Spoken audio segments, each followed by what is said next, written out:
আসসালামু আলাইকুম এভরিওয়ান, আমি ওয়ান হাসান, আবারও স্বাগতম আমার ইউটিউব চ্যানেলে। তো আজকের বিষয়টা অবশ্যই বুঝা গেছেন আমার ক্যাপশন দেখে আমি কোন কোন কোন দেশ নিয়ে কথা বলতে চাইতেছি। তো হ্যাঁ, অবশ্যই যেখান থেকে আমি ফার্স্টে আমি যে কান্ট্রিতে গেছিলাম সেটা হচ্ছে মালয়েশিয়া। আর আজকে কথা বলবো অবশ্যই মালয়েশিয়া নিয়ে। তো রিসেন্টলি 2024-এ অনেক স্টুডেন্ট আছেন যারা দেশের বাইরে পড়ালেখা করতে যাইতে চাইতেছেন। তো আমাকে যখন অনেকে স্টুডেন্ট ফোন দেয় বলে, ভাইয়া রাশিয়া, ইউএসএ, কানাডাতে এগুলোতে তো ভাই ইন্টারভিউ, ভিসা রিজেকশন হইতেছে অনেক, এখন কি করব? তো আমি তাদেরকে বলতে চাই যে কান্ট্রি সিলেকশনের ক্ষেত্রে অবশ্যই মালয়েশিয়া রাখতে পারো। কারণ মালয়েশিয়াতে ইন্টারভিউ বা ভিসা রিজেকশন বলতে নাই, কারণ এগুলোতে 100% ভিসা হবে। ইউনিভার্সিটি থেকে অফার লেটার পাইলে ওরা 100% ভিসা দেয়, এতে আমার এম্বাসি ফেস বা কোনো কিছু করতে হইতেছে না।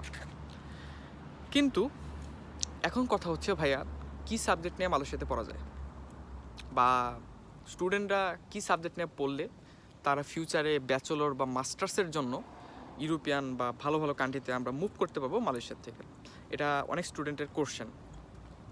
তো আমি তাদেরকে বলবো, মালয়েশিয়াতে অনেক টপ র্যাঙ্কিং ইউনিভার্সিটি আছে।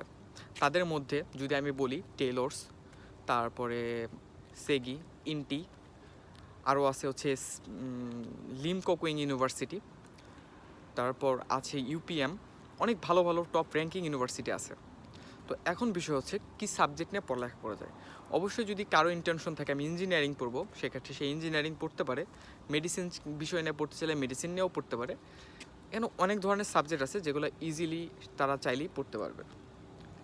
কিন্তু আমি আজকে সাজেস্ট করতে চাচ্ছি কিছু সাবজেক্ট, যেহেতু মালয়েশিয়া বা বাইরের দেশে যদি কারো ইন্টেনশন থাকে আমি সেটেল হব, কী ধরনের সাবজেক্ট বা কী ধরনের বিষয় নিয়ে পড়ালেখা করলে ফিউচারে ইজিলি জব বা সেটেল হওয়ার পার্সেন্টেজটা বেশি থাকে। সো ফার্স্ট, কেউ যদি কালিনারি আর্ট নিয়ে পড়ালেখা করে বা ডিপ্লোমা করে মালয়েশিয়ার থেকে, যেমন কালিনারি আর্টটা হইতেছে রন্ধন শিল্প, মানে যেটাকে আমরা শেফ বলি, এটার ডিমান্ড কিন্তু এখন সারা ওয়ার্ল্ডের মধ্যে অনেক বেশি।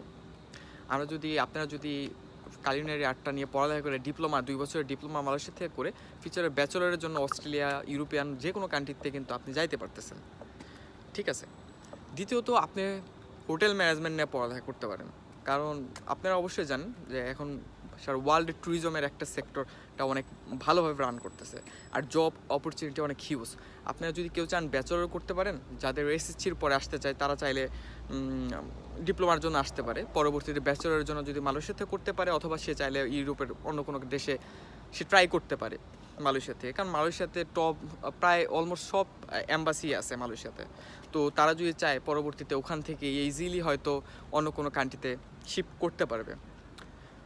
আরেকটা বিষয় হচ্ছে, চাইলে আপনারা ওখান থেকে ইঞ্জিনিয়ারিং সাবজেক্টও পড়তে পারেন। আবার আছে মেডিকেল বিষয়ের সাবজেক্ট আছে যেগুলো আপনি পড়তে পারেন। ইন্টারন্যাশনাল বিজনেস, মার্কেটিং, আর্কিটেকচার, এইসব জিনিস আছে যেগুলো ইজিলি আপনারা ওখান থেকে মালয়েশিয়া থেকে পড়ালেখা করে আপনারা হয়তো দেশেও যদি আসেন অনেক ভালো একটা অপরচুনিটি আপনারা পাবেন।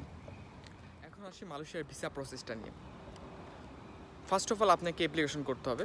অ্যাপ্লিকেশন করার পর যখন আপনি আপনার অফার লেটারটা পাবেন, দেন আপনাকে ইএমজিএস ফি দিতে হবে। ইএমজিএস ফি দেওয়ার পর আপনার প্রসেসটা অলরেডি স্টার্ট হয়ে যাবে। তো প্রসেসটা স্টার্ট হওয়ার পরে পরবর্তীতে আপনার মেডিকেল করতে হবে। মেডিকেল করার পর আপনার আর কোনো কাজ নাই, আপনি ওয়েট করবেন আপনার ভিসার পেপারের জন্য। আপনার যখন 70% হয়ে যাবে, আপনি এটা নিজেও চেক দিতে পারবেন ঘরে বসে, ইএমজিএস লিখে আপনার পাসপোর্ট নাম্বার এবং আপনার কান্ট্রিটা যখন দিয়ে সার্চ দেবেন, তখন আপনার এভরিথিং ওখানে চলে আসবে যে আপনার কত পার্সেন্ট হয়েছে, কেমনি কী অবস্থায় আছে প্রসেসটা, সব কিছুই আপনি দেখতে পারবেন। পরবর্তীতে যখন আপনার ভিসার লেটারটা চলে আসবে, দেন আপনার আর কোনো কাজ নেই, আপনি সুন্দর করে পাসপোর্টে আপনি স্টিকারটা লাগায় আপনি সুন্দর অ্যাপ্লাই করে ফেলবেন। মালয়েশিয়ার ভিসাটা একদম ইজি, কোনো রিজেকশন নেই। তো আপনারা যদি চান আপনারা চাইলে মালয়েশিয়াতেও পড়ালেখার জন্য যাইতে পারেন, কারণ মালয়েশিয়ার অপশনটা অনেক ভালো, যেহেতু ওয়ার্ল্ড র্যাঙ্কিং ইউনিভার্সিটি মালয়েশিয়াতে অনেক ইউনিভার্সিটি আছে। আরেকটা বিষয় হচ্ছে, মালয়েশিয়াতে একদম চিপ খরচে আপনারা চলতে পারবেন, থাকা খাওয়া একদম অনেক কম, অনেক সস্তা খাওয়া মালয়েশিয়াতে। হ্যাঁ, তবে একটি বিষয় আছে মালয়েশিয়াতে, আপনারা জানি এই কোশ্চেনটা অনেকেই করবেন যে ভাইয়া পার্ট টাইম জব করা যাবে নাকি। বাট আপনাদেরকে আগেও জানাই রাখি, মালয়েশিয়াতে পার্ট টাইম জব করার গভর্নমেন্ট থেকে কোনো পারমিশন নাই। বাট সব স্টুডেন্টই কম বেশি জব করে, কিন্তু এইটা একটু খুঁজে টুজা নিতে হবে, বুঝছেন। বাট আপনারা যদি চান, আপনারা চাইলে ভালো একটা কিছু করার জন্য অবশ্যই মালয়েশিয়া আপনাদের কান্ট্রি চুজে রাখতে পারেন। তবে হ্যাঁ, যাদের ইন্টেনশন অবশ্যই পড়ালেখা করার, তাদের জন্যই মালয়েশিয়া ভালো হবে। বাট যারা ইন্টেনশন যদি থাকে যে না পড়ালেখা না, জাস্ট যে সে ওয়ার্কিং কোনো কিছু করব, সো তাদের জন্য মালয়েশিয়া ভালো হবে না। তো আপনারা আশা করি আমার ভিডিওটি যদি ভালো লেগে থাকে তো অবশ্যই লাইক শেয়ার করবেন। আর আমি আমার হোয়াটসঅ্যাপ নাম্বার, আমার পেজ, আমাদের টিম মেম্বারের যে পেজটা আছে সব কিছু আমি এখানে দিয়ে রাখবো ডিসক্রিপশনে, আমার সাইটে, সব জায়গায়। তো আপনারা চাইলে আমাদের সাথে যোগাযোগ করতে পারেন। So thank you so much, ভালো থাকেন।